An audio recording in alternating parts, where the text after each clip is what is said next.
हे 11,800 म्हणजे व्यवसाय सुरू करणारे युवक आहेत. नाही 11,000 जे तुम्ही फिगर सांगितले ते ऑलरेडी लाभार्थी आहेत तुमचे. लाभार्थी बरोबर आहे.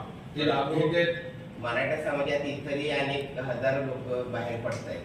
त्यांच्या व्यवसाय सोडून इतर काही त्यांना ऑप्शन आहे का? म्हणजे नोकऱ्यांच्या संदर्भात आपण कधी काही विचार केला? नाही, मी तर सातारा जिल्ह्यासाठी खूप काही विचार केला होता, पण ते 2019ला काय तशी संधी मला चांगल्या पद्धतीने मिळाली असती कराड उत्तर आणि दक्षिण मधून काय बाबा, तर आपण खूप चांगलं केलं असतं. पण काय होतं, आपल्या महामंडळाची एक मर्यादा आहे की ती फक्त या योजनेपुरतीच मर्यादात काम करते.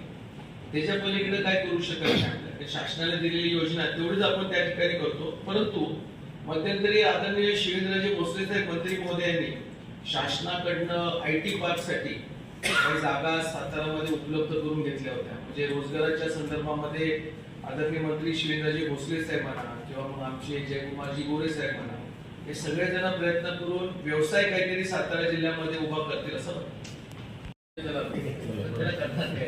मराठा समाजाच्या आरक्षणासंदर्भात सुरू झालेलं आहे, तर तुमचं त्याबद्दल काय मत? बघा, मराठा मेळावा याच्यासाठी 1980ला हा वडिलांनी लढा सुरू केला. 82ला वडिलांचं निधन झालं. त्यानंतर मराठवाड्यामधून सातत्याने या विषयावरती विषय चालूच राहिला. मग काहीतरी स्वर्गीय देवीदास वडजे सर असतील, स्वर्गीय विनायकराव मेटे असतील, स्वर्गीय अण्णासाहेब जावडे असतील, कधीतरी स्वर्गीय वरखिंडे साहेब असतील, अशा सगळ्या लोकांनी आरक्षणाचा मुद्दा ज्वलंत ठेवत असताना जरेंगे पाटलांनी ज्या मुद्द्यावरती स्पर्श केला तो म्हणजे निजामांच्या काळातलं गॅझेट. आता त्याच्या संदर्भामध्ये काही प्रमाणामध्ये त्याची अंमलबजावणी केलेली आहे. आता फक्त एवढंच झालं की मागच्या काही आठवड्यापूर्वी आता निवडणुकीकरिता तुम्ही कुणबी प्रमाणपत्र घेता, जी काही गोष्ट आमच्या लक्षात आली की त्याला आरक्षणाची गरजच नाही. म्हणजे निवडणुकीपुरतं कुणबी प्रमाण घ्यायचं, पत्र घ्यायचं आणि ते जर तुम्ही व्हेरिफिकेशन केलं आणि ते जर खोटं ठरवलं तर त्याच्याबद्दल तुम्ही असा आटव तांडव करणं हे काय मलाही पटत नाही.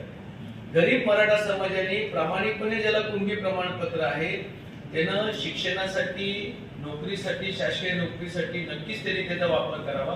पण एखाद्या आर्थिक संपन्न असणाऱ्या निवडणुकीसाठी त्यांनी निवडणुकीसाठी फक्त कुणबी प्रमाणपत्र घेणं हे योग्य नाही. बाकी जनतेने ठरवावं की खरा आरक्षणाचा फायदा हा आर्थिक सक्षमता करणारा आहे का फक्त राजकारणासाठी आहे. काय माहिती, आता मी पण शोधतोय आमच्या मागे एवढा का लागला मराठ्यांच्या मध्ये आहे की बाबा छत्रपतींना पण काही प्रमाणात विरोध करणारी आपलीच भावकी होती, छत्रपती संभाजी महाराजांना विरोध करणारी आपलीच भावकी आहे. एवढं चांगलं चालत असताना त्याला मिठाचा खडा टाकायची काही गरजच नव्हती. शोधतो आणि शोधण्यात तर खडतो.